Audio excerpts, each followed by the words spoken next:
Well, not many predicted this invasion by Russia of Ukraine. I myself bet my house that it wouldn't happen. Thankfully, nobody took me up on it.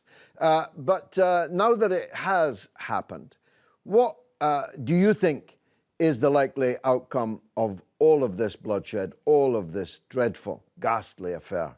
Well, what the world wants is a peaceful resolution. Unfortunately, it's actually the US, the European Union, and NATO which are opposing peace talks. We've seen this again and again. In fact, the Washington Post just acknowledged, this is one of the main US newspapers very close to the US government. It just admitted that many NATO countries do not want peace talks in Ukraine because they're worried that if Kyiv gives in to these demands by Moscow, that it could weaken NATO. So they are willing to fight to the last Ukrainian in order to bleed Russia.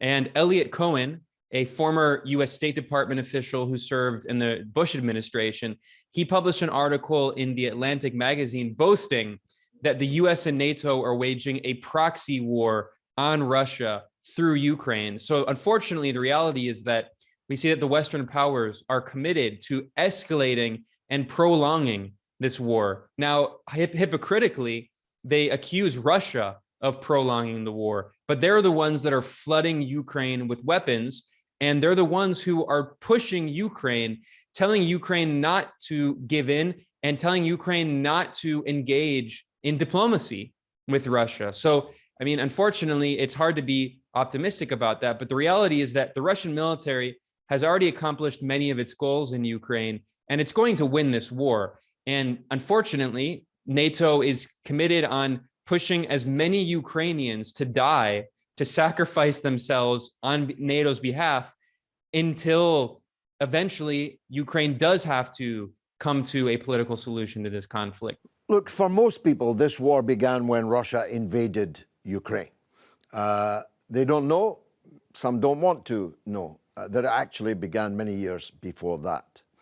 But it has allowed, undoubtedly, Western media and the Western political class to organize a very substantial feeling in Western countries, at least, that Russia is the villain, the aggressor, the attacker, the invader. What's the Russian point of view on that? Now, what is Russia calling for? Russia is calling for Ukraine to demilitarize, to be neutral, not to join NATO, and to denazify. I think around the world, many people see those demands as honestly pretty moderate demands. Neutrality should be an obvious concession. I mean, why does Ukraine have to be part of NATO? Why does Ukraine have to continue to be integrated into this Western military alliance? So the reality is that, I want to stress this point again, there's one solution to this conflict that is a political solution. And unfortunately, although all of the Western media blames Russia, the reality is that it's Washington, Brussels, and NATO that continue to push to escalate. Well, the New York Times does say that many NATO sources tell them that they want the conflict to continue.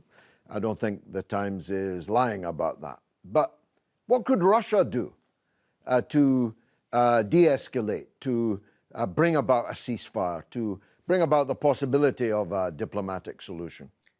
Well, I mean, it's unfortunate that Russia was pushed to the stage of invading Ukraine after all of its security red lines were crossed, after it repeatedly asked the Western powers to come to binding security guarantees. Let's not forget that in late 2021, Moscow said very clearly, these are our demands, and the US and NATO refused to abide by any of those. They refused to say that Ukraine would not be part of NATO. They refused to return to basic arms control. It was the Trump administration, Donald Trump, that tore up one of the main accomplishments of peace between the US and the former Soviet Union.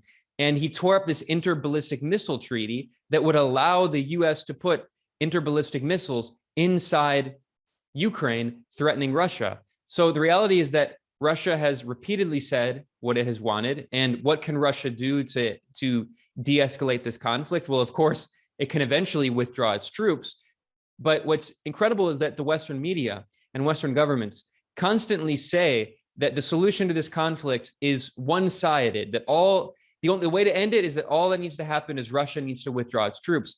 But this is not a one-sided conflict. Well, you'll know in Nicaragua the phrase guerra prolongera, the long war, because that emanated from the struggle in Nicaragua. Are we in for a guerra prolongera, a long war, a prolonged war between NATO, Ukraine, and Russia?